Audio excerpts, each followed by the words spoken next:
This podcast is a production of Unfiltered Studios. If you would like to know more about joining Unfiltered Studios, please visit our website at unfpod.com for more information.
Hello all. We're doing some more movie production studio history. That's right. Let's talk about some studios that made just all kinds of different movie productions. Now, we're not talking about the main Sony outlet because they produced all kinds of stuff from Triple X to Godzilla to Spider-Man. And no, we're not talking about that tonight, but we're not talking Ghostbusters. We're not talking, some of their other spy franchises. No, we're talking about their home media label. They kind of made it cool to be direct-to-video for a while, much like MCA with, their Universal outlet, and Lionsgate would do both made-for-video and theatrical movies. And they were kind of, I would say, the second one that kind of really burst that bubble. I would see them produce just as many movies with popular action stars like Wesley Snipes, Steven Seagal, and Van Damme, and Dolph Lundgren.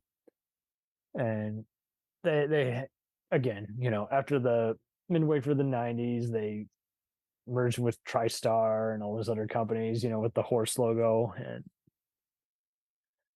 they've been done the Screen Gems as well, which has been relaunched a few times, mainly to do mystery and horror movies. And I'm just doing a rundown. They've really evolved. I dug how both they and Fox would distribute titles from the MGM library. They briefly teamed up with Anchor Bay Entertainment, the Stars label.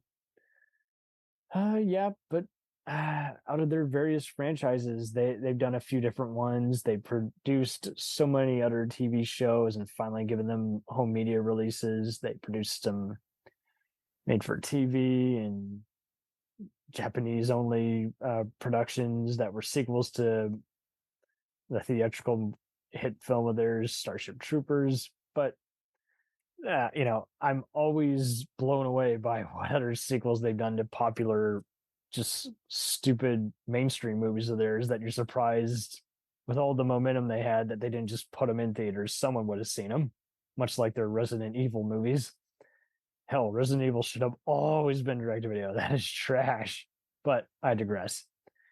Now, they've done all kinds of other stuff. They've done sequels to their surfing drama Blue Crush, the adventure movies in bikini and swimsuits, Into the Blue, and they've done Wild Things. And of course, what do those all have in common? Those are the excuse for just very lame, by even Skinemax standards, just softcore, and mixed in with action and betrayal and other shit. And they've done all kinds of other stuff too. I think mainly why people want to check them out is when they have movies coming out, they are just you can tell they're excited about it, about selling their product, as well as how, even if it sucks, it's going to be at a good price in a good pack with all these other DVDs and Blu-rays. And they produced the Motives films, which starred Shamar Moore and Vivica A. Fox. And so that's what I really was blown away by was, compared to Universal, they got it figured out in terms of making direct-to-video type franchises. Yeah, nothing like Fox's Doctor Dolittle sequels. They did some of those Walking Tall sequels as well, as Stuart Little, some animated ones. I would say their best ones to date, though, are the Sniper films. That's right. And they do those for their Stage 6 productions. And much like Starship Troopers, just people love those characters and the military mayhem. So they're willing to give it another chance because, again, the cult fandom has just been around for so long. And I applaud them for when, their marketing team has it figured out. You're going to see these movie trailers in front of a theatrical movie as well. And yeah, they have also bought other stuff from other studios that Sony has merged with, and that they also, they used to have Revolution Studios, which was a big company, and they kind of folded that after, despite movies like Triple X and Tears of the Sun being a big deal. They Sony Pictures Home Entertainment also handles Sony BMG Kids label, Sony Wonder, so that's for music and other kid-friendly movies released to theatrical or just straight to video. Destination Films was always a fun one by them. They co-produced the Sniper films as well as the John Carpenter's Vampires sequel. So I knew I was missing something. There's another one. Someone should absolutely make a Wikipedia page of Sony Picture franchises. But they've also remastered some of their Sony Picture classics, which is kind of like their New Line Cinema equivalent. And just that to see all these changes that have happened since 2001 and have stayed with the company since 2004 is awesome. They've often helped out some other independent companies according to their closing logos, Wicca, and they would often handle theatrical releases by CBS Films. That's right, CBS has a film label, and CBS would often handle, home entertainment would handle the actual home media release. But that makes sense why they also kind of have so many deals with their various TV shows. And I can't say they ever do a shitty job. They do a great job, whether it's, again, streaming DVD or Blu-ray. They are just as, it helps that they're a tech company and, they're not just producing PlayStation, they're producing, better quality, better sound. So they're all about how it looks, how it feels. And they produce mainly they've gotten into Sony Pictures animation as well, but I mainly applaud them for just sticking to their guns and trying out different things. And I always know that they're going to find an audience. They're not going to just,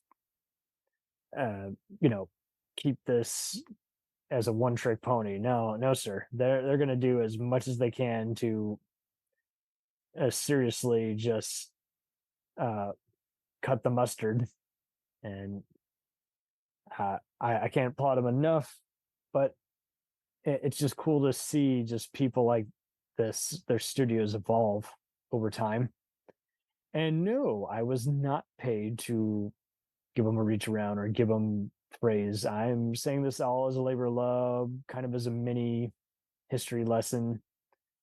And it's just cool to just see just studios like this branch out more. They're known for more than just producing AMC shows like Breaking Bad or FX's The Shield. They're known for all kinds of endeavors. And just, again, just getting their feet wet, just mixing in technology savvy stuff.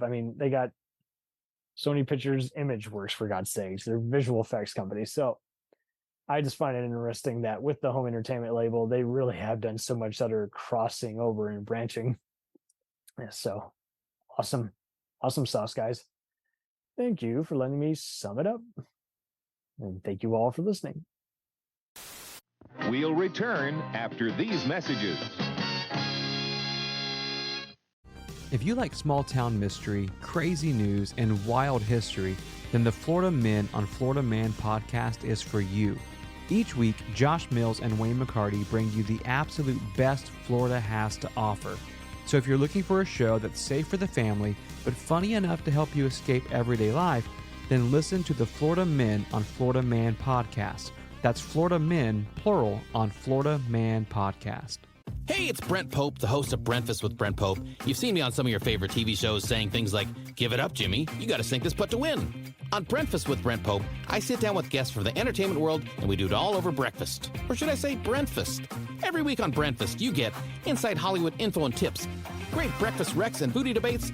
Most of all, you get the most delightful 30 minutes of your week. So dig in. It's Brentfast time. Listen at Brentfast.com, Apple Podcasts, or wherever fine podcasts are found.